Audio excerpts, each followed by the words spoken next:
ಎಲ್ರಿಗೂ ನಮಸ್ಕಾರ.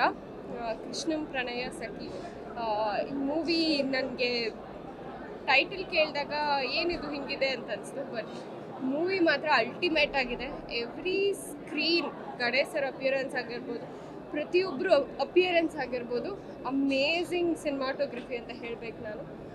It's very fresh. ಒಂದೊಂದು ಸ್ಕ್ರೀನೂ ತುಂಬ ಫ್ರೆಶ್ ಆಗಿದೆ. ಆಮೇಲೆ ತುಂಬ ನಕ್ಕಿದೆ. ತುಂಬ ದಿವಸ ಆದಮೇಲೆ ಒಂದು ಇಷ್ಟು ಎಂಟರ್ಟೈನ್ಮೆಂಟ್ ಸಿಕ್ಕಿರಲಿಲ್ಲ. ಇನ್ಫ್ಯಾಕ್ಟ್ ನಾನು ಯಾವುದಾದ್ರೂ ಕನ್ನಡ ಸಿನಿಮಾನ ಥಿಯೇಟ್ರಿಗೆ ಹೋಗಿ ನೋಡಬೇಕು ಅಂತಲೇ ಅಂದ್ಕೊಳ್ತಾ ಇದ್ದೆ. So it was wonderful.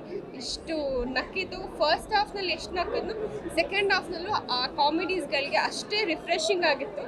So ನನಗಂತೂ ತುಂಬ ಇಷ್ಟ ಆಯಿತು. ಆ್ಯಂಡ್ ಪ್ರತಿಯೊಂದು ಫ್ರೇಮ್ನಲ್ಲೂ ಆ್ಯಂಡ್ ಗಣೇಶ್ ಸರ್ ಅಂತೂ ನನಗೆ ಯಾವಾಗ ಚೆಲುವಿನ ಚಿತ್ತಾರದಲ್ಲಿ ಹೇಗಿದ್ರು ಐ ಥಿಂಕ್ ಇವಾಗಲೂ ಹಾಗೆ ಇದ್ದಾರೆ ಅಂತ ಅನಿಸ್ತು. ನನಗೆ ಏನು ಚೇಂಜಸ್ಸೇ ಅನಿಸಲಿಲ್ಲ ಗಣೇಶ್ ಸರ್ದು.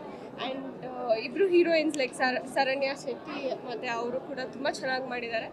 And I am wishing the whole team all the very best. Kannada ಸಿನಿಮಾಗಳು ಐ ಥಿಂಕ್ ಥಿಯೇಟರ್ನಲ್ಲಿ ಹೋಗಿ ನೋಡೋದೇ ಒಂದು ಖುಷಿ.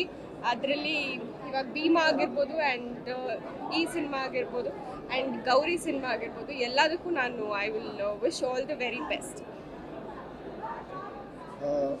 ಒಂದು ಒಳ್ಳೆ ಫ್ಯಾಮಿಲಿ ಎಂಟರ್ಟೈನರ್ ಅಂತ ಹೇಳ್ಬೋದು. And Ganesh sir as usual emotions, love scenes ಇರ್ಬೋದು ಮತ್ತು ಫೈಟ್ಸ್ ಇರ್ಬೋದು, ಎಲ್ಲ ತುಂಬ ಚೆನ್ನಾಗಿದೆ. ಒಳ್ಳೆ ಬ್ಲೆಂಡ್ ಇದೆ ಸಿನಿಮಾಲಿ.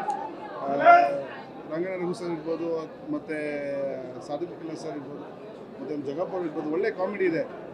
ತುಂಬ ಚೆನ್ನಾಗಿತ್ತು. We all enjoyed. ಎಲ್ಲರೂ ಬಂದು ದಯವಿಟ್ಟು ಸಿನಿಮಾನ ನೋಡಿ ಈ ಸಿನಿಮಾ ಯಶಸ್ಸನ್ನು ಕಾಣಲಿ, 100 ದಿನ ಓಡಲಿ ಅಂತ ಹಾರೈಸ್ತೀನಿ. Thank you. ಗ್ಯಾರಂಟಿ ನ್ಯೂಸ್, ಸುದ್ದಿ ಖಚಿತ, ನ್ಯಾಯ ನಿಶ್ಚಿತ.